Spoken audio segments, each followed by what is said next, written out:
সম্প্রতি সময়ে সারা দেশে আলোচিত নাম চিন্ময় কৃষ্ণ দাস, যিনি হিন্দু সংগঠন ইসকনের ধর্মগুরু। তবে তার নামে তার আশ্রমের 15 বছরের অর্পণ দাস নামের এক কিশোর অভিযোগ দিয়েছেন যৌন নিপীড়নের, যে ভিডিও ইতিমধ্যেই নেট দুনিয়ায় ভাইরাল হয়েছে।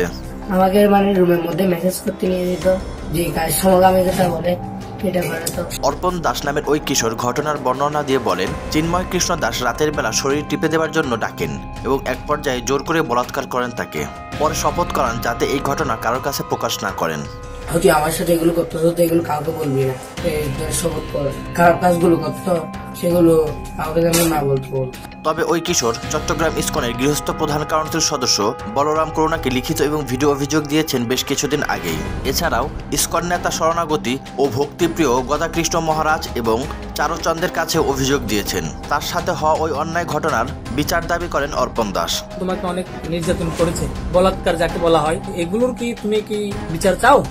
এছাড়াও আরও একটি ভিডিও সামাজিক যোগাযোগ মাধ্যমে ভাইরাল হয়েছে, যেখানে আপত্তিকর অবস্থায় একটি মেয়ের সাথে চিন্ময় কৃষ্ণ দাসকে দেখা যায়। যদিও ওই ভিডিওটি চিন্ময় কৃষ্ণ দাসেরই কিনা সেটি নিশ্চিত হওয়া যায়নি।